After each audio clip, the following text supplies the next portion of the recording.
Hello, welcome back to another video. Long time no see. So in today's video, we are gonna do this weird newspaper grainy grunk effect, which you might like and might use in some maybe social media designs or t-shirt designs or something else. Okay, so as you can see, it looks like this. It looks like this. So let's make it. Okay. So it is quite easy. Let me just remove this. Okay. So first of all, let's open a new document. Take a new document like this one.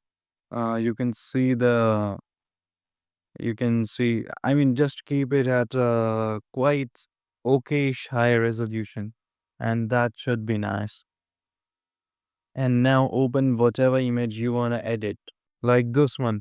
So I will take this, copy this, and import it here. And then I will resize it first,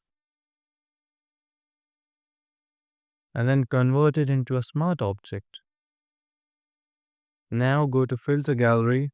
The first filter we are gonna put is graphic pen with stroke length 1 and light and dark balance 100.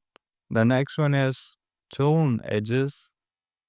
You can see the values: image balance 25, smoothness 15, contrast 25.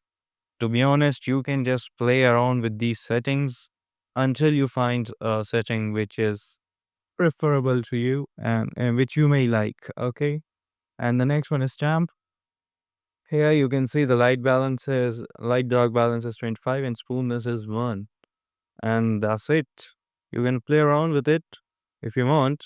It will just make some differences. That's it. And here you go. Here you have the grunge photocopy old newspaper type effects. Subscribe for more, and yeah, goodbye.